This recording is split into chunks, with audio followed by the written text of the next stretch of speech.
Hello everyone, welcome to my first YouTube video that is actually edited, and this is basically a much better remake of my very first video that was about my hybrid that will be competing in Goji Center's Hybrid Wars challenge. So, without further ado, let's get into it. Even before we can design our hybrid, we need to understand our opponent. In this case, our opponent is the Indominus Rex 2.0. That was cooked up by Goji Center a while back, so we need to understand what his abilities are and what's its weapons. And my goodness, this thing is a menace with iron reinforced teeth and claws and osteoderms, which are basically bony plates that are connected to the skin that not only cover its top of the body but also the sides as well, at least parts of it. And also, this thing has the camouflage that was still with the original Indominus Rex, which it was overpowered. And also, it has ridiculously good arms that allow it to now use spears apparently, which is not good. And just in general, claws that are much better designed to rip you apart. And did I forget to mention this thing was venomous? So yeah, not exactly the easiest thing to kill. So the only way to make sure we kill this thing is to make sure that our hybrid is tough enough to survive hits from the Indominus 2.0, as well as making sure the Indominus dies as quickly as possible. And make sure the Indominus is handicapped through the entire fight, which we also want to end as shortly as possible. But we cannot make our hybrid too heavy, or it will be too slow and not agile enough to actually get hits on the thing. And we also want to make sure our Indominus can't hurt our hybrid without hurting itself. So, may I introduce you to my hybrid, Tyran, the Indominus Slayer.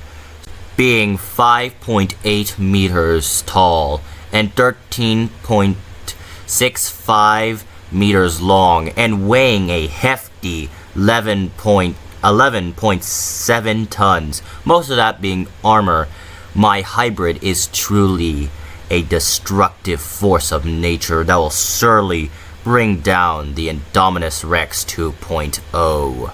So, of course, how many contributors is the first question that will be asked, and I don't feel proud to say it, but it does have 11 contributors, but most of those contributors are just for the venom. Yes, I did in fact cook up the most heinous venom just to make sure this Indominus stays dead, and because I'm not taking any chances when it comes to the physical attributes, which can be iffy at times. So, without further ado, let's look at what makes up my hybrid's genome. So, first of all, you'll be surprised for the base genome, I did not use Tyrannosaurus Rex. Though Tyrannosaurus Rex is the second largest contributor and does contribute some of its special abilities, the basis of my genome is actually Macrothorax, which is the largest Megaraptoran to ever live. So you may be wondering, why did I choose Macrothorax instead of Tyrannosaurus Rex? And the answer is, well, Tyrannosaurus Rex is a bit too round and it's a bit too chunky, which is most circumstances a good thing when it comes to fighting a very fast hybrid that is also very heavy. But in the case of my hybrid, since my hybrid is going to have a lot of armor, it will probably make my hybrid too heavy to function. So, I chose the more lightly weight Macrothorax that also just so happens to have very giant hands with very massive claws. And also, if using a Megaraptoran as the base of my genome instead of a Tyrannosaurid, will make sure that my hybrid actually knows how to use its hands more. So, instead of having the problem of congruency and make it more likely my hybrid can use those hands more effectively in the fight. But unfortunately, because the way the Indominus 2.0 is built, you are basically required to add a Tyrannosaurus genome unless you're very creative to make sure you actually kill the thing. And why, you may ask? Well, 1. Tyrannosaurus Rex has the strongest bite of its type of any creature on land. And 2nd, its pelvis. And you may wonder why its pelvis. Well, its pelvis allows it to make stupidly sharp turns for a theropod its size, allowing it to basically do a 180 turn on you. So, for that reason, it's basically required for any theropod that's going into this matchup, and maybe even most herbivores. So, yeah, I basically just gonna copy paste the Tyrannosaurus head and its hip anatomy and also a bit of its leg and tail to make it more useful onto my hybrid. And of course I'm going to add chimpanzee DNA because 1, they're extremely smart, allowing my hybrid to able to think more intelligently and prevent itself from falling into the traps that the Indominus might set up mid-fight, and also be able to understand what the Indominus is doing that might allow it to survive. For example, the Indominus trying to shove a giant metal stick into my hybrid, or just allow it to think more clearly in battle in general. And also I want the chimpanzee for its fast twitch muscle fibers that is in its arms, which will allow my hybrid to hit a lot harder. And for my next contributor, I am using short tail shrew DNA to help give my hybrid both immunity to the Indominus 2.0 venom and also making sure my hybrid has the iron reinforced teeth that will be even upgraded even further with a future contributor I'll reveal later. And for our next contributor that will be contributing size and also air sacs, I'll be using Sora Poseidon, as it is big but not too big, and it also has the aforementioned air sacs that will allow my hybrid body, without the armor at least, to be lighter. And speaking of which, now we'll move on to the next category, that is armor. Now for the armor for my creature. So I want my creature to have maximum osteoderm coverage. So you'll be surprised, but I'm picking the Komodo dragon because, well, underneath every single scale of a Komodo dragon is a very small but very workable, with some genetic modification, osteoderms. Yes, that's right. The Komodo dragon has a osteoderm underneath every single scale, which basically makes it a chainmail style armor, which with a few genetic modification would be more like flexible plate mail. I don't know what the word is.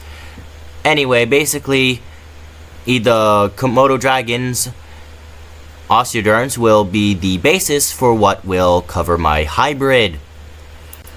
And to modify these Komodo dragon osteoderms, which currently only cover a small part of each individual scale, I want to cover the entire under part of the scale with osteoderms, basically making the scales into a osteoderm in a way. I'll be using Borealta pelta to do that, which will increase the size, thickness, and strength of my osteoderms to make them much more capable of stopping the Indominus Rex hits and making sure this Indominus does as little damage as possible. And the Borealta pelta will be useful for reinforcing my next armor related contributor, which will be the giant armadillo for its flexible osteodermic bony plates that will be used to cover vital areas of my creature, to reinforce them, basically to make them even tougher for the Indominus to penetrate those areas that the flexible bony plates cover. And the Borealta pelta will also reinforce those areas. But I also don't want to take any chances, so to make sure my hybrid is like at least the bony bit, so any bit that is biomineralized, that includes teeth, claws, and the osteoderms that cover my entire hybrid, basically making a flexible exoskeleton of sorts. I'll be using the scaly foot snail, or gastropod, depending which one you prefer, to reinforce all these biomineralized bits with high amounts of iron, making these extremely durable and almost impossible to break down. And this would actually be stronger than the Indominus's iron teeth and claws, because it's not actually just iron, but it's iron sulfate that, when combined with other biomineralized materials, will make a compound material that is stronger than the Indominus's, what makes up the Indominus teeth and claws.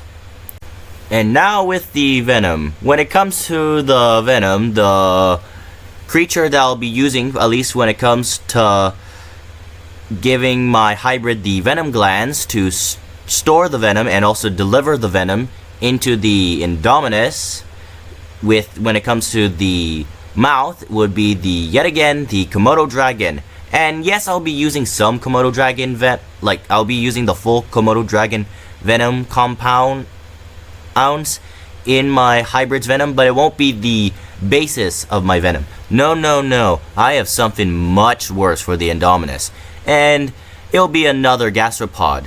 In this case, it'll be the geographic cone snail, and aka the cigarette snail, because if a person gets stung by this specific cone snail species, they about have 2 minutes, aka the same amount of time it takes to smoke a cigarette. So you can already tell this thing is very dangerous. And with a LD50 toxicity of 0.012 milligrams to 0.30 milligrams, which is not a lot, let's just say. And remember, my hybrid is going to produce a much bigger quantity of this venom than this snail could ever produce. So, and this is going to be all injected into the Indominus. So let's just say this Indominus is already cooked. And yes, I made sure to bring the right venom for the right job. I'm not repeating the mistakes of Hank. But that's not all, because I want this venom to also be extremely painful. So, to make sure the Indominus cannot focus in the fight as well, and also is just generally semi-distracted with its own pain and misery. So, I'll be adding the bullet ant, but only for the compounds that make the bullet ant venom extremely painful, and that's about it.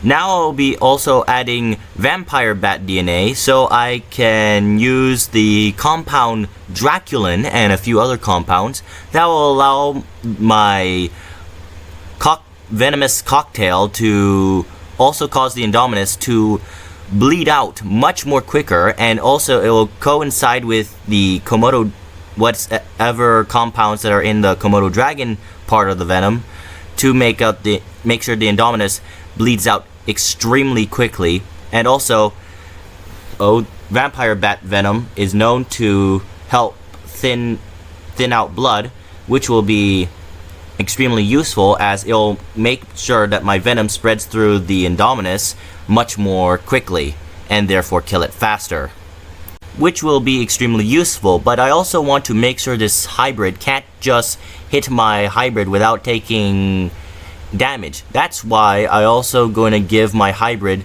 scorpion fish DNA to allow it to give it the venomous quills, and basically replace the scorpion fish venom with my hybrid's very deadly venom cocktail that is also found in the mouth.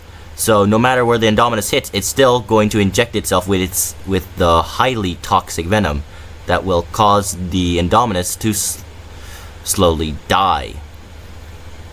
And this will be extremely useful as no matter where the indominus hits my hybrid, or if it tries to do anything, such as try to knock my hybrid over, try to swipe at my hybrid, or if my hybrid decides to headbutt the indominus, it will cause these quills to inject its venom into the indominus, which will cause the indominus to die quicker. And also, these quills cover basically every part of my hybrid's body, and the average length of these quills is about 18 centimeters, so about the size of your hand. And there are still longer quills across my hybrid's body. That's just the average. Hell, there's even quills on my hybrid's fingers to prevent the indominus just biting my hybrid's hands off. Now for the genetic modifications, which there are quite a bit, but they are quite minimal when it comes to actual modification complexity.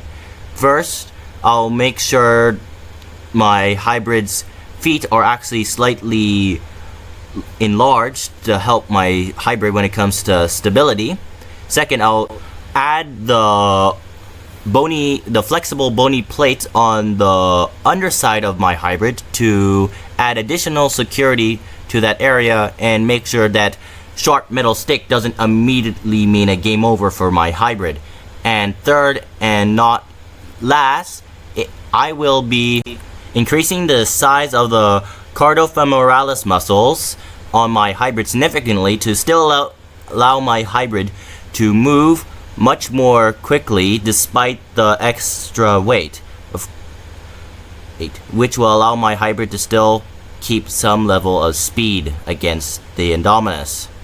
So that's all from my hybrid. I hope you enjoyed seeing my first actually edited video, and I just hope to you guys that you please subscribe to my channel and also turn on those notifications, and yeah, hope to see you soon.